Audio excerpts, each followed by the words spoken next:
Okay.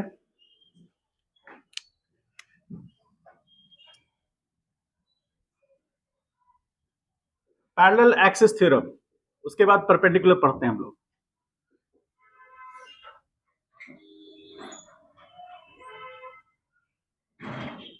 Heading दीजिए parallel axis theorem. Parallel axis theorem का खासियत क्या है, कैसे यूज करेंगे हम लोग देखिएगा।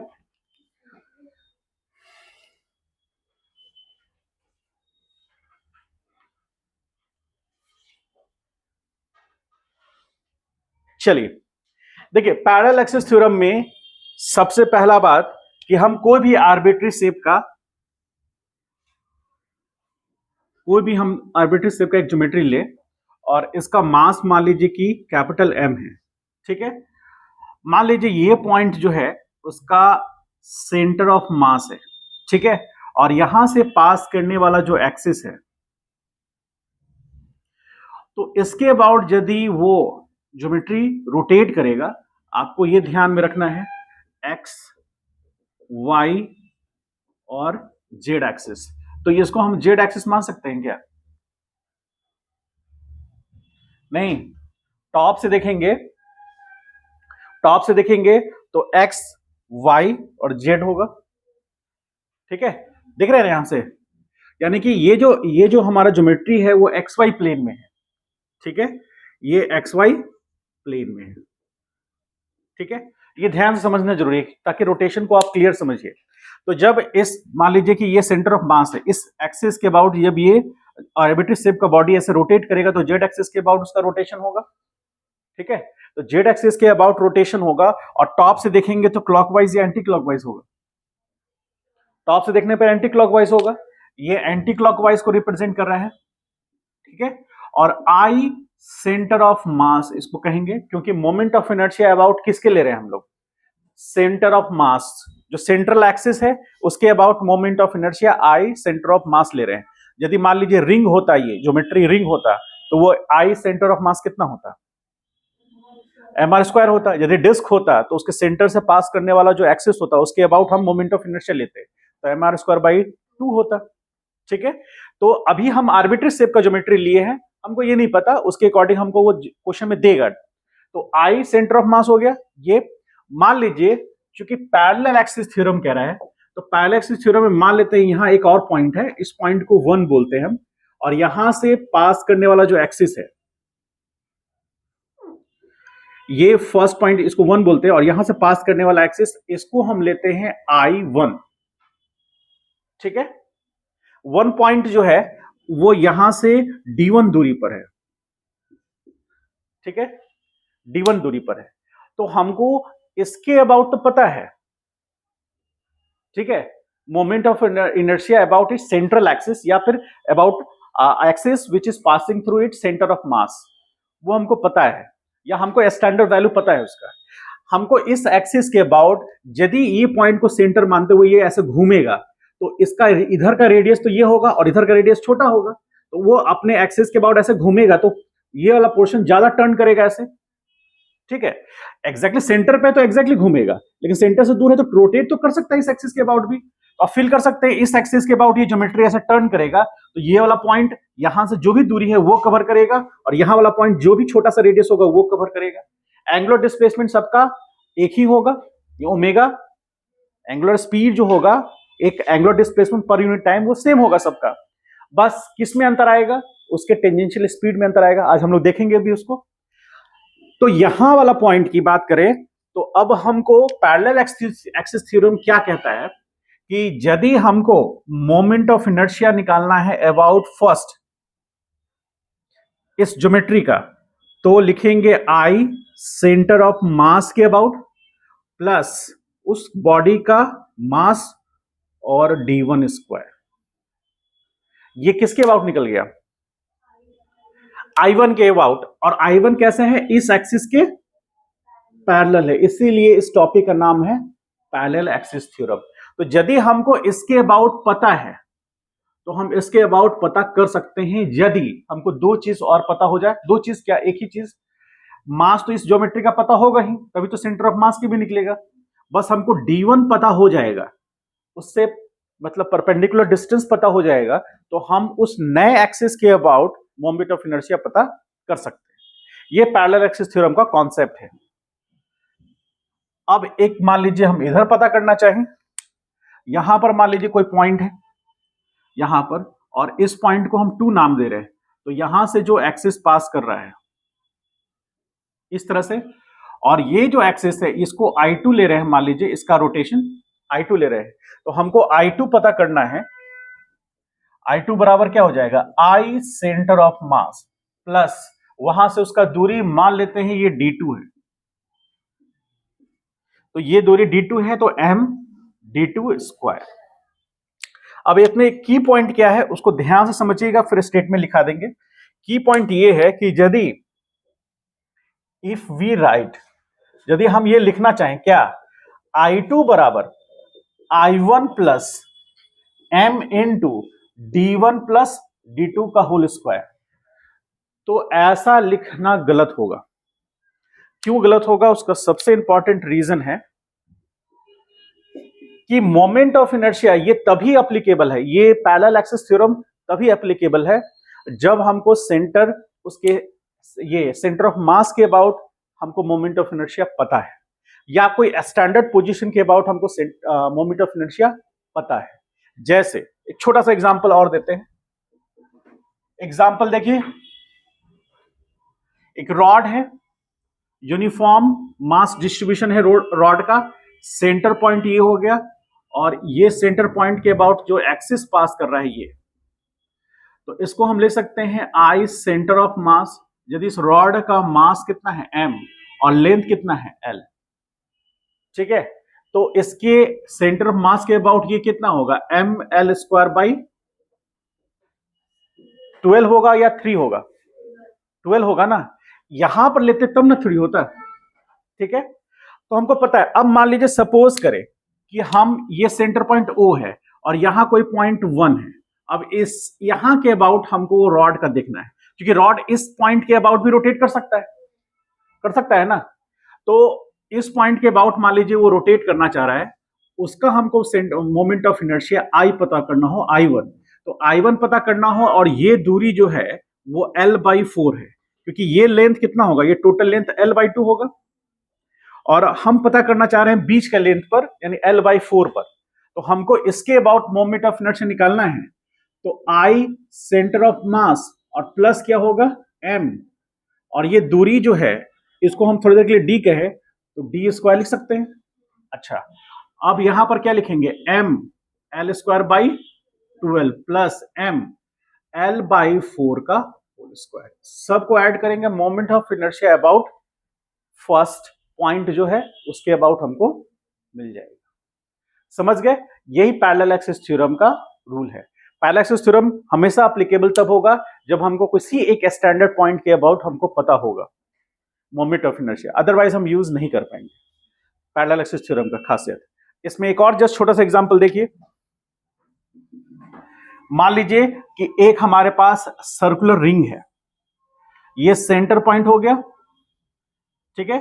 खासियत देखिए रिंग का, फिर से ये ध्यान रखिएगा, ये एक्स एक्सिस, वाई एक्सिस और ये जेड एक्सिस है, तो ये डॉट से हम जेड एक्सिस दिखा रहे हैं, क्योंकि ये उसका एक्स है, ये उसका वाई है, आप टॉप से देख रहे हैं उसको, ठीक है, इसलिए पूरा कंप्लीट रिंग नजर आएगा वो। और यदि फ्रंट से देखेंगे तो, कैसा नजर आएगा, कोई बता सकता है? इंजीनियरिंग में आप इंटर करेंगे तो पहला फर्स्ट ईयर यही पढ़ना है, फर्स्ट एंगल प्रोजेक्शन। उसमें किसी ऑब्जेक्ट को फ्रंट से देखेंगे तो कैसा नजर आएगा, टॉप से देखेंगे तो कैसा आएगा, साइड से देखेंगे तो कैसा आएगा, राइट हैंड साइड व्यू क्या होगा, लेफ्ट हैंड साइड व्यू क्या होगा, वो सारा चीज इंजीनियरिंग में फर्स्ट ईयर में पढ़ना होता है, ठीक है। और वही सब पढ़ाई को पढ़ करके वो ड्राइंग बना है जो मैंने वहां पर टेबल पर रखा है, ताकि आप मेरी काबिलियत पर पुरजोर तरीके से शक कर सकें। आपने कुछ किया नहीं, हमको भाषण देता है, ऐसा आपके मन में आना चाहिए, ठीक है। तो फर्स्ट एंगल प्रोजेक्शन में किसी ऑब्जेक्ट को, यदि किसी के पास रिंग होगा, रिंग है किसी के पास, तुमसे उम्मीद है हमको, जो जिसको जिसको नहीं पढ़ना होता है ना, सबसे पहले भगवान पे बिलीव करना शुरू कर देता है और उसको कोई सिखा देता है। तुम बोलबम गए हो, तुम वहां से वो नहीं लेके आए, वो पहन लेता है उसको। अब उसको लगता है कि भगवान का डायरेक्ट आशीर्वाद एकदम ऐसे वाला डायरेक्ट मेरे पे ही पड़ रहा है। ठीक है, ऐसा वाला नहीं ना है। वो पहनने से कोई फर्क नहीं पड़ता है। ठीक है, लगता है कि फर्क पड़ता है तो बताइएगा हमको। समझ गए?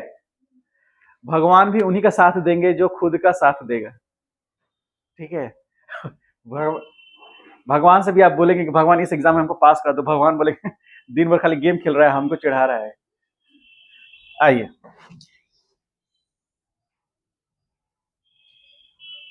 ये आएगा फ्रंट से देखने पर। और इस रॉड का आपको रॉड नजर आएगा वो, और रॉड का लेंथ उतना ही होगा जितना रिंग का डायमीटर हो। है रिंग किसी के पास? किसी के पास रिंग नहीं है? तुम्हारे हाथ में क्या है वो? अरे वो हाथ में कलाई में क्या? हाँ लो, समा क्यों रहे थे? वहीं से फेंको ना, हम कैच कर लेंगे। देखिए, ध्यान से समझिएगा इसको। अभी हम टॉप से देख रहे हैं तो हमको एक कंप्लीट रिंग नजर आ रहा है। ध्यान समझिएगा कि ड्राइंग कैसे बनता है। टॉप से देख रहे हैं हम, यहां ऊपर से देख रहे हैं तो कंप्लीट रिंग नजर आ रहा है। ठीक है, लेकिन अब यदि हम इसको ऐसे कर देंगे तो, और आप टॉप से देखेंगे तो हमको कंप्लीट रिंग नजर नहीं आएगा। कैसा नजर आएगा? एक इलिप्टिकल शेप का ऑब्जेक्ट नजर आएगा। क्यों? क्योंकि टॉप से देख रहे हैं तो इसको उधर होना चाहिए था, इसको इधर होना चाहिए था। उससे क्या हो गया? उसका डायमीटर घट गया। मतलब उसका दो ऐसे डायमीटर था, ये डायमीटर घट गया, तो वो डी से कम नजर आएगा। नहीं होगा? आप मेरे व्यू से ऐसे देखने की कोशिश कीजिए। अब आपके व्यू से हम दिखाते हैं। अभी आप देख रहे हैं तो आप ऑब्जेक्ट को देख रहे हैं एग्जैक्टली उसके परपेंडिकुलर, उसका जो प्लेन है उससे परपेंडिकुलर देख रहे हैं। ये ऑब्जेक्ट का प्लेन हो गया, उससे परपेंडिकुलर आपका व्यू जा रहा है, इसलिए कंप्लीट आपको सर्कल नजर आ रहा है। आप ये ऐसे टर्न कर जाए तो अब आपको ये कंप्लीट सर्कल नजर नहीं आएगा। ठीक है, क्यों? क्योंकि ये वाला जो डी है, इसका डायमीटर डी है, वो घट गया। बढ़ तो सकता नहीं है, घट गया। और ऐसे घटते घटते घटते घटते जीरो हो गया। अब जीरो हो गया वो, तो ये जो डी है वो तो जीरो हो गया ना आपके लिए। अब वो जीरो हो गया तो अब ये नजर आया। तो ये जो नजर आ रहा है ऐसा कर्व लाइन, उसको आप वहां से लाइट देंगे तो उस पर जो इमेज बनेगा, वहां से यदि आप लाइट देंगे तो इस पर जो इमेज बनेगा वो इतने डायमीटर का एक रेक्टेंगल स्ट्रिप बनेगा। जैसे वहां से आपने लाइट किया, पूरा अंधेरा है, वहां से लाइट आपने फोकस किया, तो ये इसका जो इमेज इधर बनेगा वो एग्जैक्टली इतने लेंथ का एक रेक्टेंगल बनेगा। ऐसा इमेजिन कर पा रहे हैं? तब तो आप मैकेनिकल सिविल ले सकते हैं, लेकिन फर्स्ट ईयर में सब पढ़ना है। आ? क्या ट्राई करके? लाइन बनेगा ही बनेगा। तो कोई आपके पास, किसी के पास है वो टॉर्च है? फोन से स्कैटर्ड हो जाएगा, उतना बढ़िया से नजर नहीं आएगा। अच्छा, इसको होल्ड, मेरा हाथ भी आएगा ना, इसको होल्ड करने वाला ऐसा कुछ चाहिए।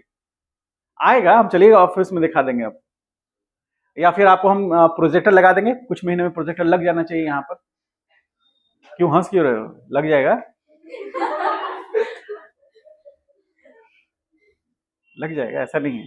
जो जो हम कहे हुआ है ना।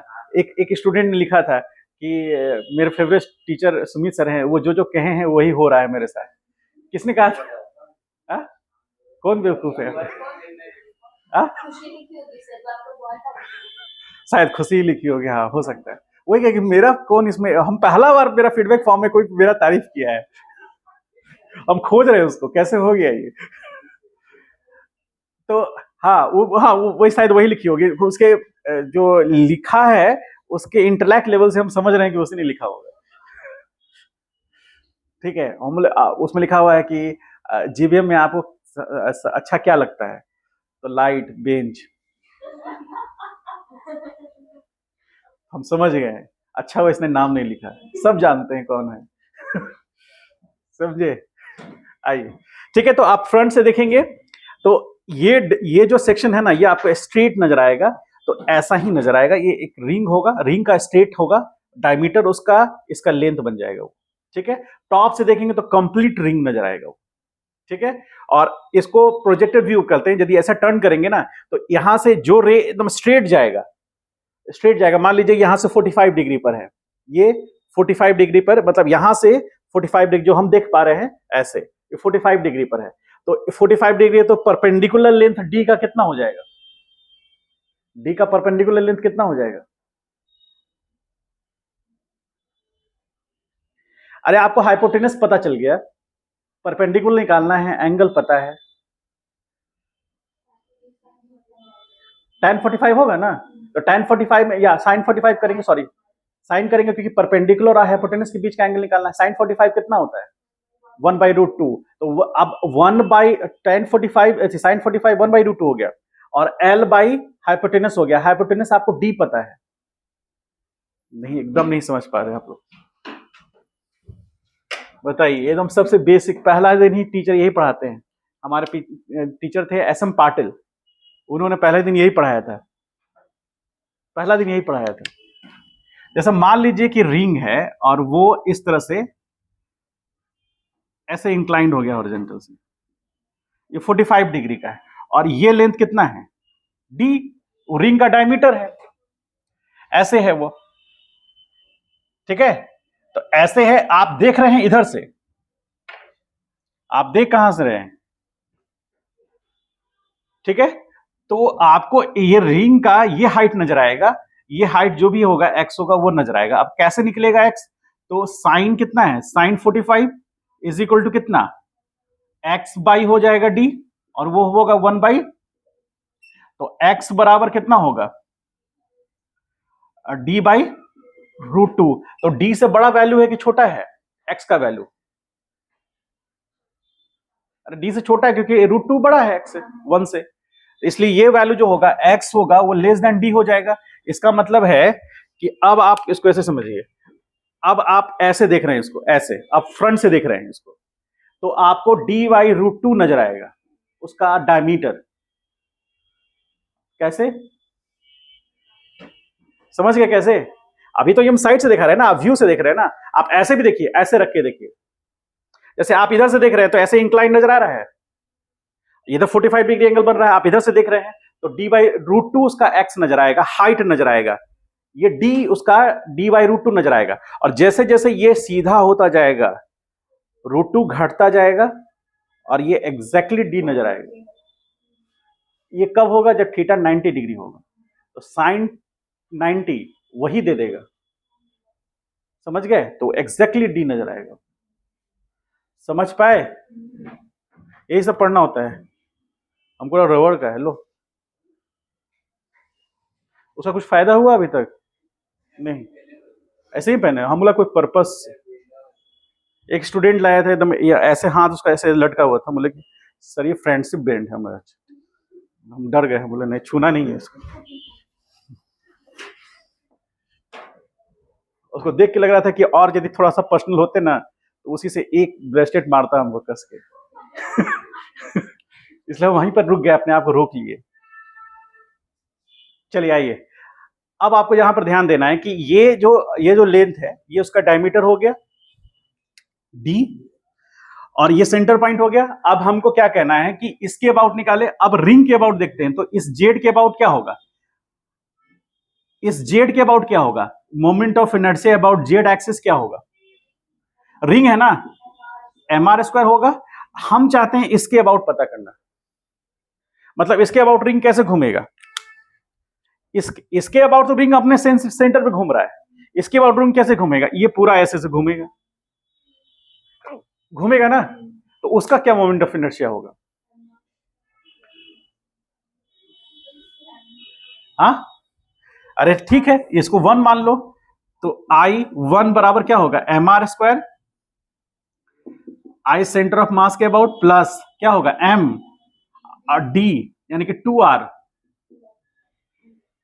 ठीक है। तो I1 2r क्यों होगा? r ना होगा, तो ये हो गया mr² और प्लस mr², तो बराबर क्या हो गया? 1 के अबाउट होगा।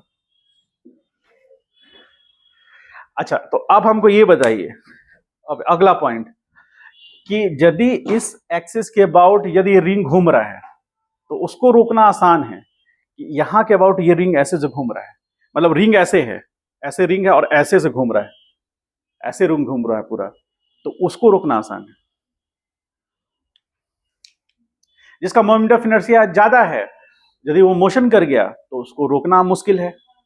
जिसका मोमेंट ऑफ इनर्शिया कम है, यदि वो मोशन कर गया तो उसको रोकना आसान है। तो इसको इसके अबाउट रोकना आसान है, लेकिन इसके अबाउट रोकना मुश्किल है। रोकेगा कौन? रुकेगा कौन? अरे जैसे बॉडी का स्ट्रेट लाइन मोशन में उसका स्पीड को कम कौन करता है? फ्रिक्शन। ठीक है, यदि यदि फ्रिक्शन नहीं है तो तुम्हारा सवाल गलत है।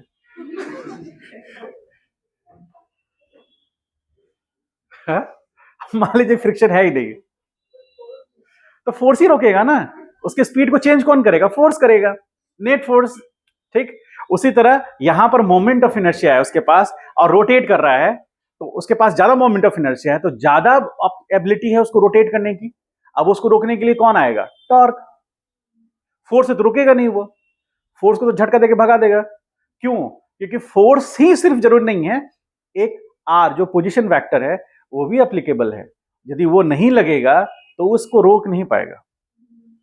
ठीक है, आपको आपको फोर्स कम करना है। मान लीजिए आप ज्यादा फोर्स नहीं लगाना चाहते तो आप आर को बढ़ा दीजिए। ठीक है, जैसे मान लीजिए सपोज करें थोड़ा देर के लिए कि यहां से एक रॉड है, ऐसे निकला हुआ रॉड है वहां से, और आप उसको घुमाना चाहते हैं। कभी गांव में कुट्टी काटे हैं? देखे हैं? काटे नहीं हैं? हाँ, कोई तो काटा होगा मेरे अलावा। तुम काटा है ना? हाँ, तो पता है ऐसे। और जब ऐसे घुमाता है तो बहुत आसान है, और जैसे ही उसका जो सॉ है वो उस पर आता है तो हाथ फंस जाता है।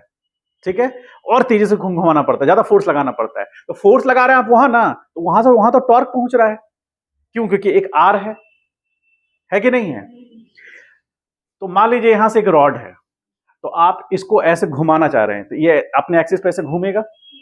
तो यहां पर रॉड को फोर्स लगाना ज्यादा आसान है कि इस पॉइंट पर फोर्स लगाना ज्यादा आसान है, दूर वाले पर। यानी आर बढ़ गया। सेम अमाउंट का टॉर्क चाहते हैं तो आर बढ़ा दीजिए, तो फोर्स कम हो जाएगा। ठीक है, तो दूर से करेंगे तो कम फोर्स में घूमेगा वो। ये तो प्रैक्टिकल लाइफ में भी होता है, समझ गए? तो आर क्या है? Position vector, axis of rotation का पॉइंट ऑफ एप्लीकेशन से। तो वो हो गया। आप जैसे जैसे आर बढ़ा रहे हैं फोर्स कम लगेगा सेम टॉर्क के लिए। तो यही चीज एप्लीकेबल है यहां पर भी। यदि मोमेंट ऑफ इनर्शिया ज्यादा होगा तो हम क्या पढ़ते आए हैं? Moment of inertia I alpha torque बराबर, अभी हम इसको आपको डिराइव नहीं किए हैं लेकिन ये आप पढ़ लीजिए, ये होता है टॉ बराबर आई अल्फा। इसका मतलब है कि यदि मोमेंट ऑफ इनर्शिया ज्यादा है सेम अल्फा के लिए, एंगुलर एक्सेलेरेशन सेम है मान लीजिए, यदि आई का वैल्यू ज्यादा है तो हमको टॉर्क ज्यादा देना पड़ेगा, आई का वैल्यू कम है तो कम टॉर्क देना पड़ेगा। समझ गए? इसको इसको कहां रिप्लेस करेंगे? फोर्स से। इसको रिप्लेस करेंगे मास से। इसको रिप्लेस करेंगे ए से। ये हम पढ़ चुके हैं, ये होता है, हम अभी प्रूफ करेंगे। समझ पाए इस बात को? तो यहां पर वही पैरेलल एक्सिस थ्योरम का कॉन्सेप्ट यहां पे भी आ गया। यदि इस पॉइंट के अबाउट घूमेगा तो 2mr स्क्वायर होना चाहिए ना, 2mr स्क्वायर हो जाएगा। ठीक है, इसको जस्ट राइट डाउन कीजिए। एक दो एग्जांपल और देखेंगे इसमें, और कहीं मन में डाउट है तो पूछिए।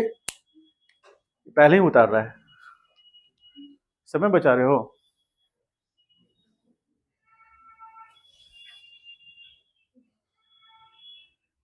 तो का निष्कर्ष ये है कि आगे की समस्याएं बढ़ने वाली हैं।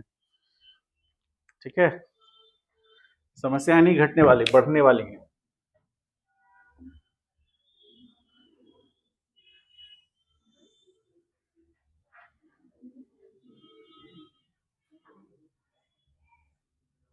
देखिए बहुत अच्छा क्वेश्चन है, जे मेंस में आया हुआ है।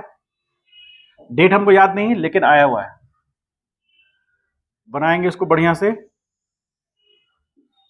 दुनिया का सबसे इजी एग्जाम है वो मेंस।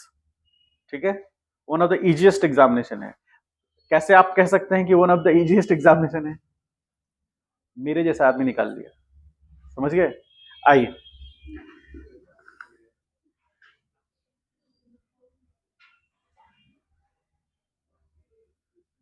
इस पॉइंट को P कह रहा है, रेडियस इसका R है। आप लोग सही में हंसी आता है क्या? एक विद्यार्थी किसी ने लिखा है कि हम लोग को इतना नहीं सुनाना चाहिए सर को, हम लोग का भी सेल्फ रिस्पेक्ट है। किसने? हम बोले हाँ, यही तो जगाना है, इसको बस है, हमको नहीं लगता, इसको जगाना है। किसने तो लिखा था? खुशी ने लिखा। सर मैं लिख के आपको दिखा रही थी, तो सही लिख के आप बोला बिल्कुल सही है।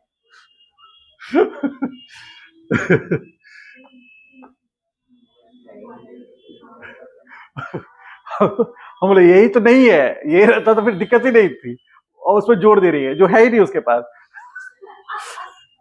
आइए देखिए, सेल्फ रिस्पेक्ट का कहानी अगले दिन से नहीं आ रही है।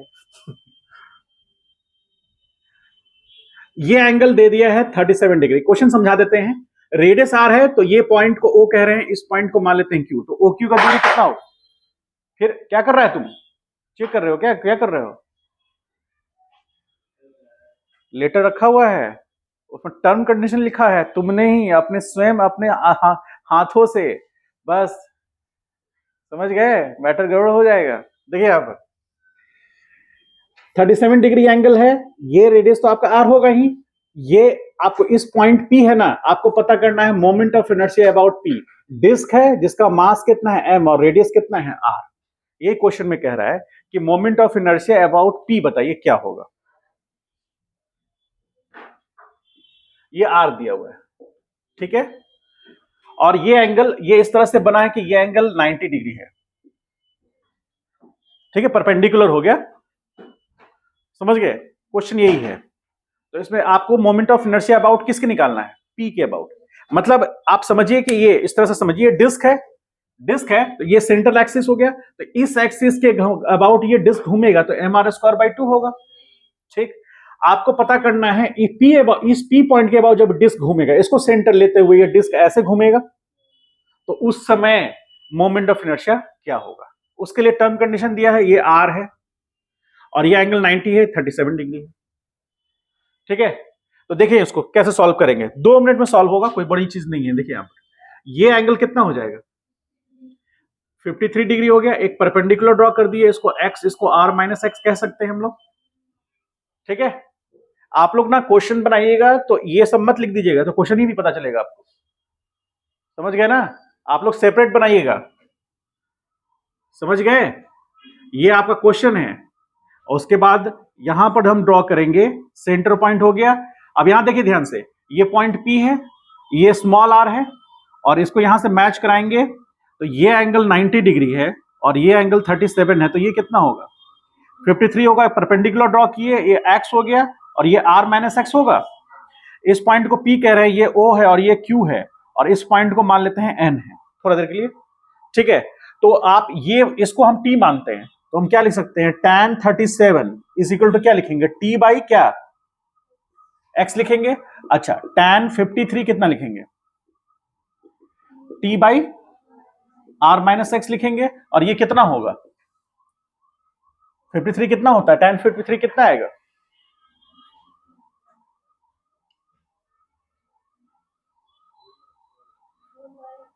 4/3 होगा, और ये कितना होगा? 3/4 होगा। अब यहां पर क्या है, ये रिलेशन निकाल सकते हैं। यहां से रिलेशन क्या आएगा? T इज इक्वल टू कितना आएगा?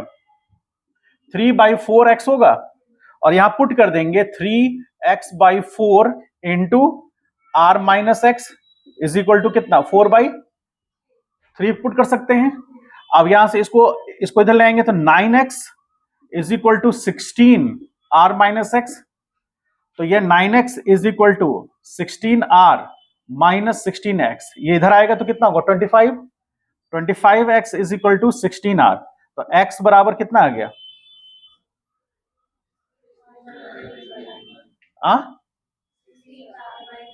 16r/25। अब x का वैल्यू निकल गया तो r का वैल्यू निकल सकता है क्या? या फिर हम डायरेक्ट भी निकाल सकते हैं। डायरेक्ट निकाल सकते हैं ना। डायरेक्ट क्या है, इसका आर का वैल्यू क्या होगा, साइन, या फिर कह लीजिए कॉस। कॉस 37 कितना होता है, एक्स बाई आर होगा। तो ये कितना होगा 37 का 4/5 is equal to x by are.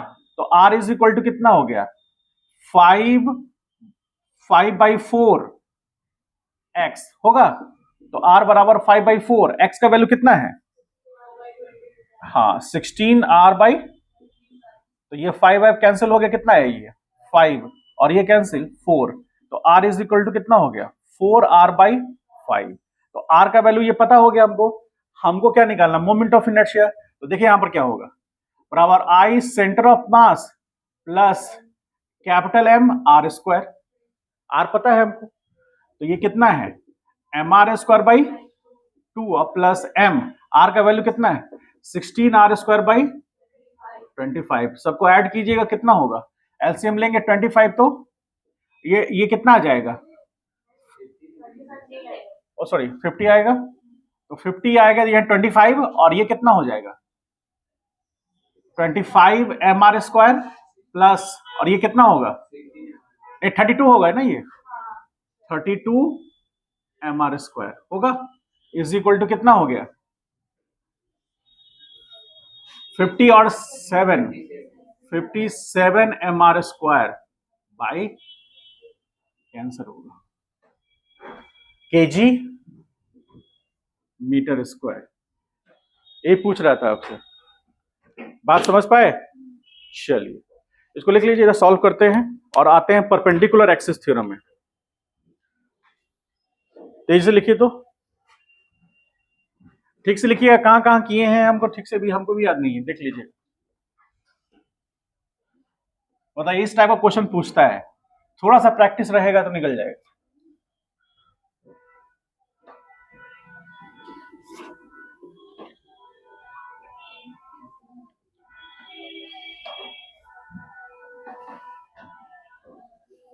Sir तुम फीडबैक फॉर्म भी नहीं भरा होगा,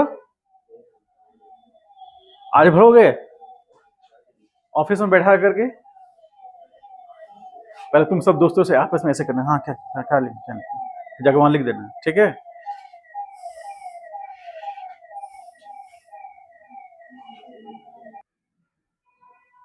बोलिए सही है ये बात,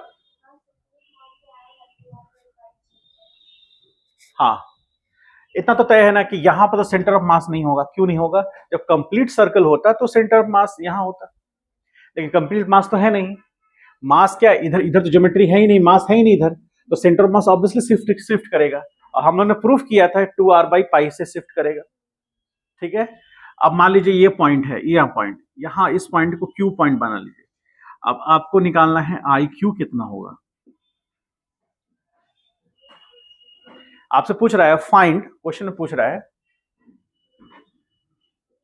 find the moment of inertia about Q, question में। बात समझ पाए, आपको दिया हुआ किसके अबाउट है, पी पॉइंट के अबाउट, सेंटर ऑफ मास ये है, तो आपको इसके अबाउट निकालना है, समझ गए। और पैरेलल एक्सिस थ्योरम यूज करेंगे। जैसे मान लीजिए ये एक्सिस है, इस एक्सिस के अबाउट ये ऐसे घूमेगा तो mr² होगा, सेंटर ऑफ मास यहाँ इसके अबाउट घूमेगा तो कुछ और होगा, इसके अबाउट घुमा के दिखाना है आपको। सारे एक्सिस क्या है, पैरेलल है। देखिए ये एक्सिस ऐसे गया, ये एक्सिस ऐसे, और ये ऐसे, सारे पैरेलल एक्सिस हैं, तो पैरेलल एक्सिस थ्योरम लगाएंगे हम, ठीक है। अब ध्यान से 2 मिनट के देखिए, यदि हम आई पी लिखना चाहें, आई पी बराबर लिखना चाहें, तो I centre of mass plus m 2r/, ऐसा लिख सकते हैं क्या, ये तो पता है हमको। तो यहां लिखेंगे mr² बराबर I centre of mass plus m 4r²/π²। अब इसको इधर ले आएंगे, तो I centre of mass is equal to mr² minus 4/π² mr², ऐसा लिख सकते हैं। तो ये सेंटर ऑफ मास के अबाउट उसका मोमेंट ऑफ इनर्शिया पता चल गया हमको। तो एक तो इंपॉर्टेंट काम हो गया, इसको इक्वेशन नंबर 1 कह सकते हैं। अब ध्यान से देखिए, यदि आई अबाउट क्यू लिखें तो I centre of mass plus ये कितना होगा,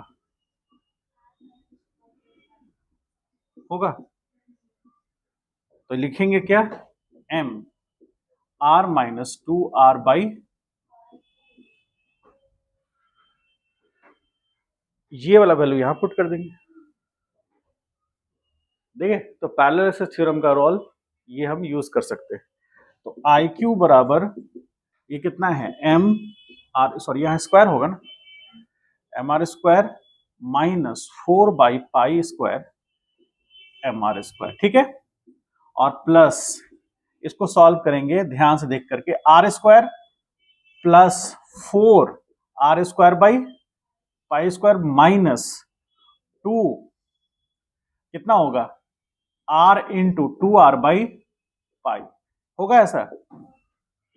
तो इसको फर्दर सॉल्व करेंगे, समझ पाए, इतना क्लियर है। तो बस फाइनल हमको सॉल्व करके आंसर निकाल लेना है। ये भी जेई का क्वेश्चन है, समझ गए।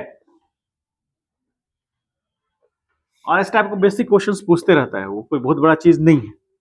लेकिन ध्यान रखिएगा, अब तो आपको 12 स्टार्ट करेंगे कुछ दिनों में, तो हालांकि हमको अभी टाइम लगेगा, बाकी इधर स्टार्ट हो जाएगा। तो आप देखेंगे क्वेश्चंस का पैटर्न जो फॉलो करेंगे आप, जेई मेंस का देखिएगा, ओवरऑल जेई मेंस का और नीट का भी ये बात है कि जितना क्वेश्चन उन 12 से पूछा जाता है उससे थोड़ा कम 11 से रहता है, सबसे कम मैकेनिक्स रहेगा। और सबसे टफ कौन है, मैकेनिक्स। मैकेनिक्स से सबसे कम क्यों रहेगा, क्योंकि मैकेनिक्स का एप्लीकेशन सब जगह है, तो एप्लीकेशन बेस्ड है वो, समझे। तो देखिए यहाँ पर इसको फर्दर सॉल्व करें तो आई क्यू बराबर क्या हो जाएगा, ध्यान से देखिए कहीं मिस्टेक ना हो मेरे से। देखिए यहाँ पर एम आर स्क्वायर हो गया माइनस ये हो गया 4 by pi square M R square. अब इसको यहां मल्टीप्लाई करेंगे, यहां ये तो 4 आर स्क्वायर बाई पाई हो जाएगा ना, इसको करते हैं तो प्लस एम आर स्क्वायर और फिर प्लस कितना 4 बाई पाई स्क्वायर ना, एम आर स्क्वायर हो गया। और उसके बाद यहां पर 4 आर स्क्वायर यानी कि प्लस माइनस लिखेंगे ना, ये minus 4 by pi M R square, ऐसे लिख सकते हैं क्या, लिख सकते हैं, ठीक।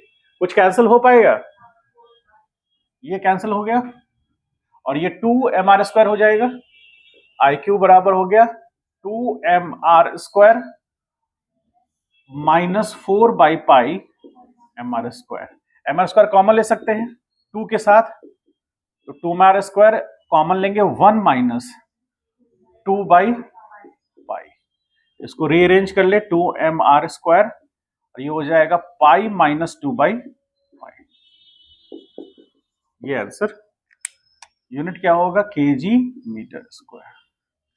समझ पाए हैं, क्लियर है, बोलिए कोई डाउट है तो बोलिए। चलिए राइट डाउन कीजिए इसको। पर अब आते हैं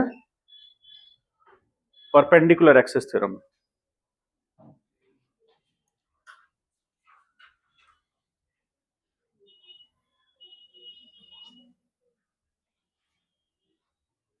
सब रिकॉर्ड नहीं ना हुआ था, हमको भी खतरा है बहुत लोगों से।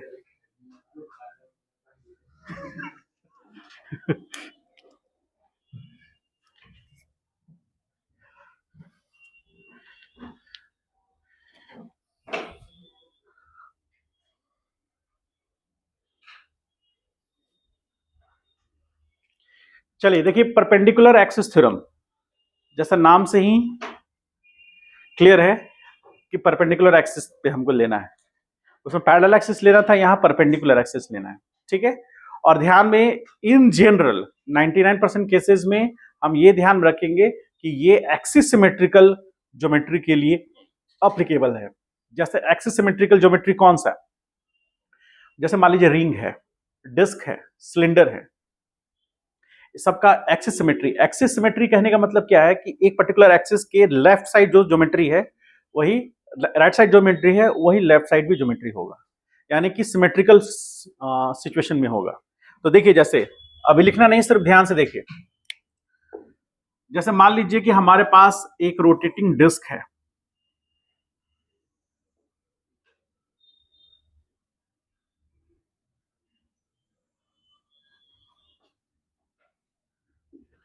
एक रोटेटिंग डिस्क है,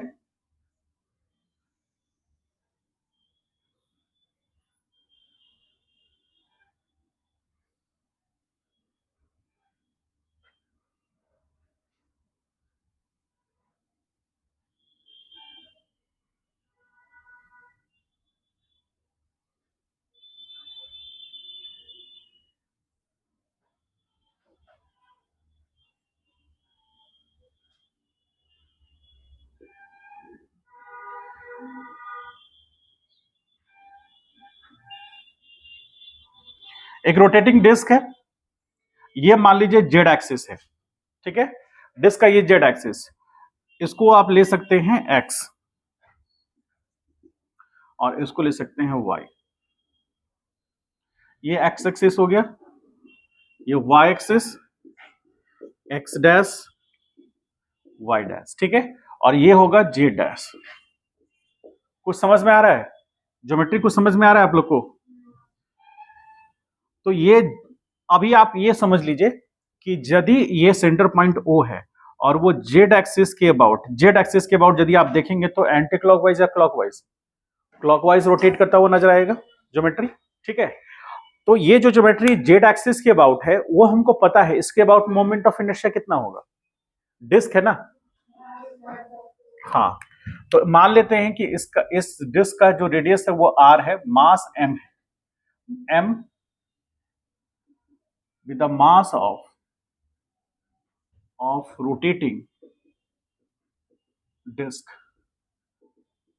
उसका मास है, ठीक है, और रेडियस आर है। तो जब ये एंड क्लॉकवाइज अपने जेड एक्सिस के अबाउट रोटेट करेगा तो इसका मोमेंट ऑफ इनर्शिया हमको पता है। अब हमको एक चीज ये बता सकते हैं कि जेड एक्सिस और एक्स एक्सिस में परपेंडिकुलर होगा एक दूसरे की कि या नहीं होगा? होगा। तो यदि हमको जेड एक्सिस के अबाउट पता है और यदि हम एक्स एक्सिस या वाई एक्सिस, क्योंकि जेड एक्सिस के परपेंडिकुलर दोनों होंगे, एक्स भी होंगे और वाई भी होंगे, तो उस एक्सिस के अबाउट मोमेंट ऑफ इनर्शिया क्या होगा? यदि जेड एक्सिस के अबाउट देखें तो वो एग्जैक्टली रोटेशन में होगा, यदि एक्स एक्सिस के अबाउट देखेंगे तो वो ऐसे घूमेगा, टर्न करेगा। जैसे एक कॉइन है, कॉइन को हम लेंगे तो उसके एक एक्स एक्सिस के अबाउट उसको रोटेट कराते हैं, तो समझिए कैसा रोटेट करेगा वो। कॉइन है किसी के पास?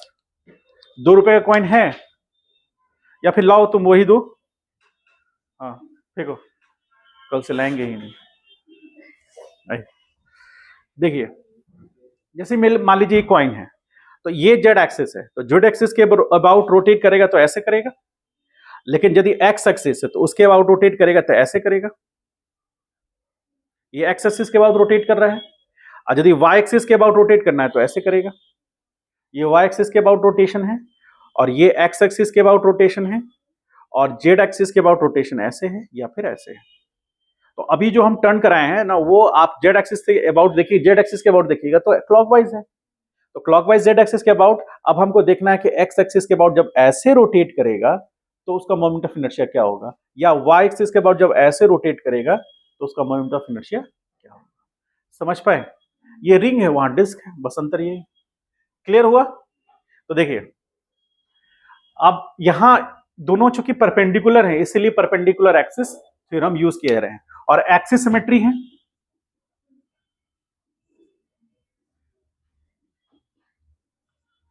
ज्योमेट्री,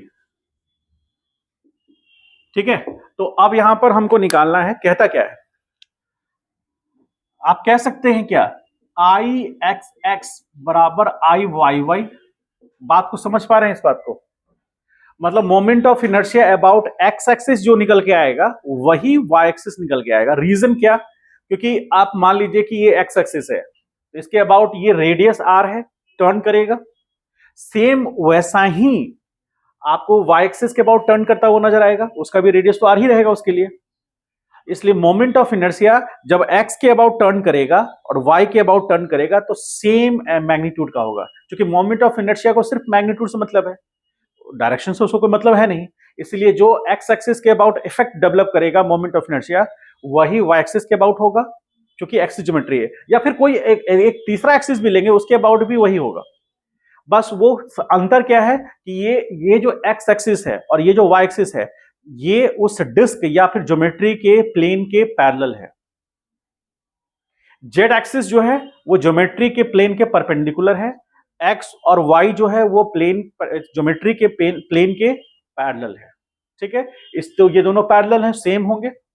और यदि हम i जेड ले तो वो होगा कितना, एम आर स्क्वायर बाई 2 होगा, ये हमको पता है।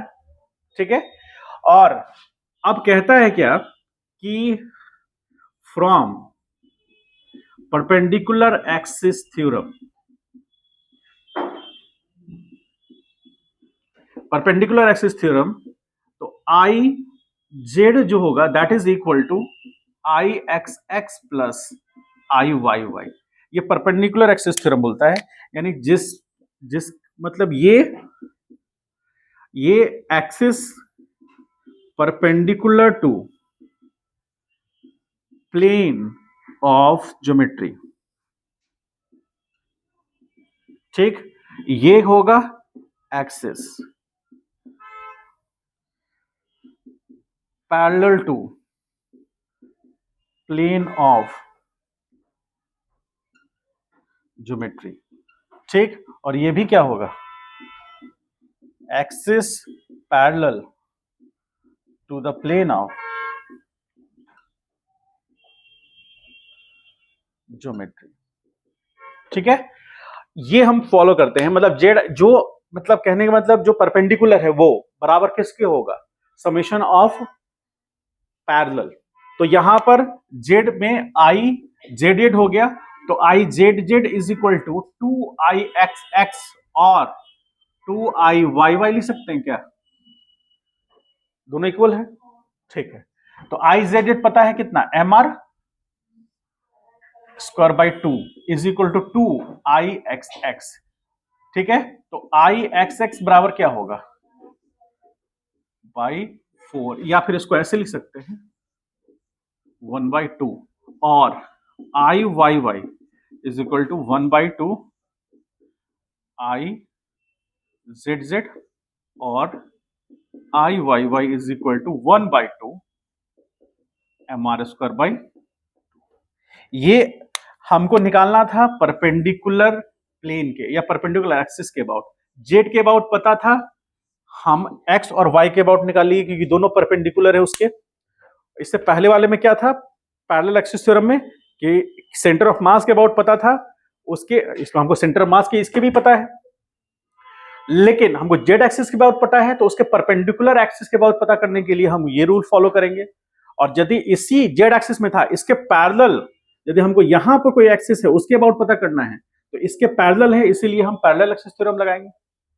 समझ पाए इस बात को, समझ गए। इस पे 2 क्वेश्चंस करेंगे तो और समझ में आ जाएगा। चलिए राइट डाउन कीजिए इसको।